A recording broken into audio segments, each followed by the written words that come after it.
Christmas just hits different on the East Coast of the US. I was so pumped to experience an Aussie Christmas when I first moved here. It was mind-blowing to me. Christmas in the summer, barbecuing, hitting the beach, what is life? And as a December baby, I always was so jealous of my friends that had birthdays in like June and July. One, because we had the whole summer off from school, but two, the weather was perfect. I just always wanted to know what it felt like to have a birthday in a warm season. It never dawned on me that all I had to do was move to the other side of the world. But Christmas in Australia is just a completely different vibe for me as an American. And if I'm being honest, sometimes it doesn't even feel like Christmas at all. And that's just the truth. Listen, I grew up in Boston. We get lots of snow. Christmas feels like those movies you see on TV. It's like a winter wonderland. There's winter events where you walk around, look at all the big Christmas trees, drink your hot chocolate, do ice skating, go to the city, you see the ice sculptures. It's just such a vibe. You go sledding regularly in your backyard, not on some like fancy ski mountain resort. It's just like such a homey, cozy kind of vibe. You spend a lot of time indoors, like we have snow days, so some days you weren't even going to school. Where I lived, the power would go out if there were really bad snowstorms, so you're bunkered inside a lot and you're just in those cozy vibes. It's just, I do miss that. Because even the winters here, they are cozy. And if you drive and go on a holiday somewhere, you can really experience like those cozy cabin vibes here and see snow, but you have to like go to it. You have to go to it to experience it. You have to pay money to go experience it. Or at least at minimum, you have to put gas in your car to go experience snow here where I live in Melbourne. I recently, for the first time last winter, drove up to the snow and got to see snow for the first time in 10 years. It was pretty magical, but it was like slushy snow and it was like a couple inches. But I'll take it. I'll take it. As someone who doesn't really love snow, that was enough for me. So given that background that I just shared, I just feel like my experience with Christmas in Australia is such a bigger contrast to someone else that might be an American living here from, let's say, California or like Florida or somewhere where the weather is typically warmer year round and you don't really have those snowy winter wonderland winters. Someone moving from one of those areas might not feel like there is such a contrast when it comes to Australian Christmas, but for me, it could not be more night and day. And the thing is that the novelty of it all wore off around like the third Christmas for me. I still enjoyed it, but it was just like, okay, it kind of feels like I haven't celebrated Christmas in 3 years. This is weird. And I missed having snow on Christmas Day. I always say that Christmas is the only day that I miss snow because it just does not feel the same for me. For me to say I miss snow says a lot because I am someone, I don't enjoy living in the snow. I'm the one that gets so annoyed when I tell Aussies I grew up with snow and they're like, oh my God, I love snow. And I'm like, no, you don't. You don't know what you're talking about because there's a difference to me enjoying the snow on your winter holiday at a ski resort versus living in the snow and having to get up an hour early to shovel out your car and warm up your car because the windshield's frozen. And if you run out of milk, you have to like put on a million layers, go out to your car, shovel it out. And then it's like you wake up in the morning, shovel out your car, and then by the end of the day, another snowstorm has hit and you have to shovel out your car all over again. After that first snow hits and it's like magical, beautiful, and it all turns to like this brown, mushy, gray slush, it's not really the most aesthetic thing ever. Like the snow looks beautiful when it first falls and it's nice and fresh, but then it's lived in. And then the squirrels and the foxes and raccoons, they've all peed and pooed in it. So you see little patches of yellow here and there. And it's just like, okay, all right, I'm ready for spring. I just think that there's such a big difference between living in the snow and enjoying it on holiday. So I can appreciate people saying I love snow because they love going up snowboarding and skiing and then going back to their cabin and like it's a whole vibe. I get that part because I love the cozy cabin vibes and being able to do that from inside and enjoy it that way.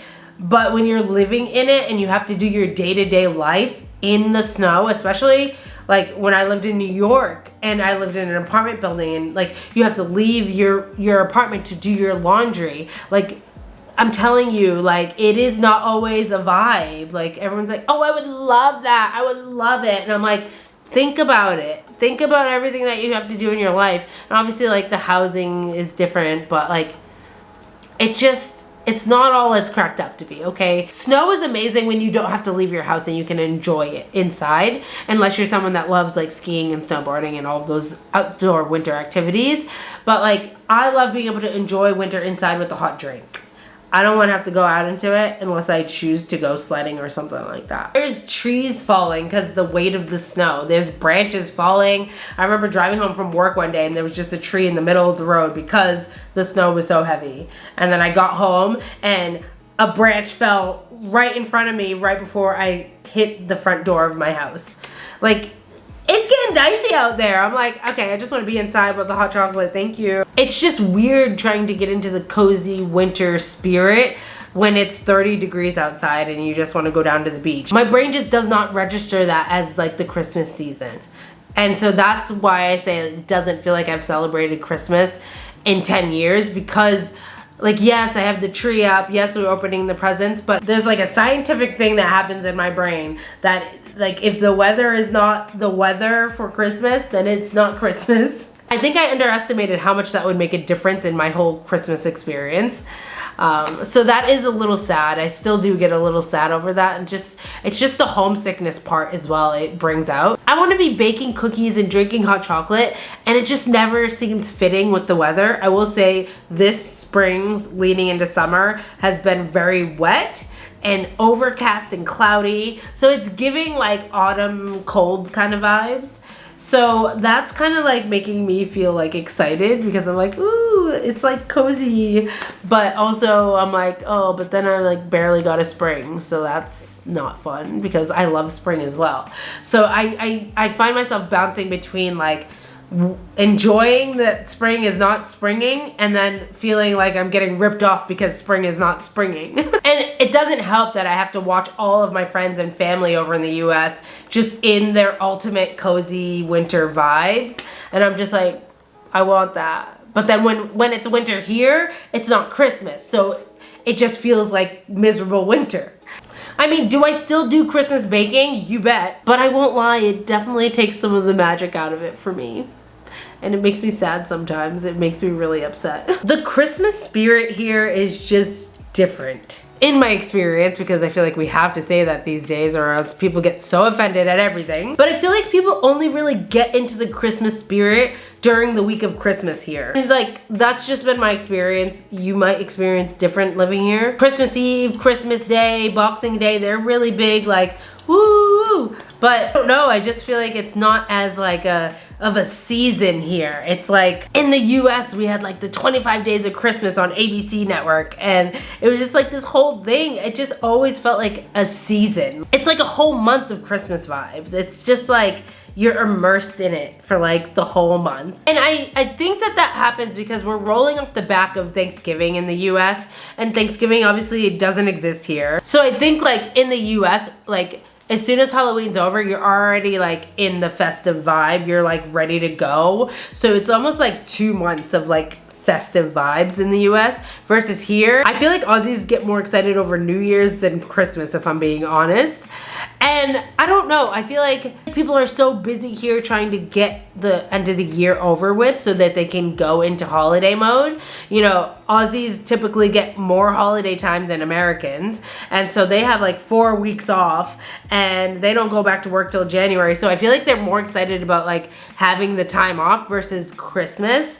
And depending on like your job in the US, like I know there's been so many times where people have had to work on Christmas Day, or they've been expected to work like on Christmas Eve or leading up, and I've definitely been in jobs where I've been expected to be working on those days. So obviously that varies depending on the industry you're in. But here Aussies just get more time off, and so I feel like that is more of the excitement that they're looking forward to versus like being excited over Christmas. They're excited for this time of year because it's usually when most people take their time off. So like they're like, yeah, I'm going to Europe, or I'm doing this, or we're going camping, or we're doing, like they have this big trip planned. And so they're like, I just can't wait to finish my last work day. They all have their work Christmas parties or their Chrissy parties. And they're like, yeah, I'm on holidays until, you know, first week of Jan, second week of Jan. And so I feel like that's more of the vibe versus like, oh my God, it's Christmas. So in some ways it feels like Christmas just arrives. It doesn't feel like there's like a lead up or like an extended like celebration of the festive season. It just feels like the week of Christmas is here and everyone puts their decorations out and da da da da da. Like you will slowly start to see people putting decorations out, but in the US after Halloween, it's the festive season. Here it like slowly trickles. Like it's the 29th of November right now, and I have not seen one house decorated for Christmas. Like, I'm sorry, that would not happen in the US. I'm sorry, it just wouldn't. And the food they eat is obviously way different because it's a whole other season. Like, no one wants to be slaving over a stove all day when it's like 30 degrees Celsius. So people do a lot of barbecues, and I get it. It makes sense. And they're delicious. There's something about the house just smelling of food. And you know, like that's something I looked forward to on like Thanksgiving Day and Christmas Day. The house just smells like food, and there's always the big trays of food. Versus like being in the backyard barbecuing, like it smells amazing and it's fun and you're out in the sun and da da da da. But like you don't get that cozy, like, you know what I'm talking about. Pam's big here. They'll do a lot of salads. Some people will cook up like sausages and burgers and roast chickens, and like salads are obviously big because it's warm out. So you don't have that like creamy, cozy, like warm, slow cooker kind of casserole season. It's not that. It's so like, I don't know, when I think of those things, it's like that is Christmas. Slow cooker meals, the casseroles, like the green bean casserole, please. I have not made that this year. Oh my God. I was on the road filming for my other channel on a road trip series. So we didn't really like do our Thanksgiving meal. But here they have things like Christmas pudding. I don't think I've ever tried it. From memory, I don't think I've ever tried it. I just smelled it and I was like, I don't like the smell of that. I'm not gonna try it. So I'm going to do a video on here trying some Aussie Christmas foods, but they love it here. It's very popular. Like they're already starting to sell it in the stores. Like that is something that like they'll get around early. Another thing is pavlova. I actually was given one for my birthday one year, and I think I took a bite of it. Like we split it like with everyone that was working that day. I think I had a bite of it. I was really busy that day, I do remember. And I think I just kind of picked the fruit off of it. I don't know if I really loved it. Again, it's something that I do want to try again. I much prefer chocolate mud cake, but beggars can't be choosers. I don't know, I just feel like there's a lot of things that I've just seen and I know of that I've just avoided trying because I've just told myself, oh, I'm not going to like it. And there's a good chance that I might not like it, but I really want to, you know, have some fun with it, immerse myself in the culture of it, and really just stop avoiding the things because I'm like, oh, that looks gross. It's all about the experience, am I right? I think I've put it off long enough. Overall, I just do what I can to make Christmas feel like Christmas to me. I just think that everyone has their own feeling of what Christmas feels like to them. And I think a lot of that stems from how we celebrated it growing up. So I do think it's just such an individual experience and interpretation of what Christmas means or what Christmas feels like. I don't know, how do you usually celebrate the holiday season? And what is the one thing that you like have to do or eat or else it does not feel like Christmas? For me, it's definitely baking while listening to the NSYNC Christmas album. That is like a non-negotiable. Also watching Elf and eating green bean casserole at some point, which I'm already behind on that because I normally would have already had it in November. So like, I gotta make up for lost time here, okay? I'm gonna leave it at that. Thank you so much for watching. Consider subscribing if you want more content like this, and I hope to see you tuning into another video soon. Bye!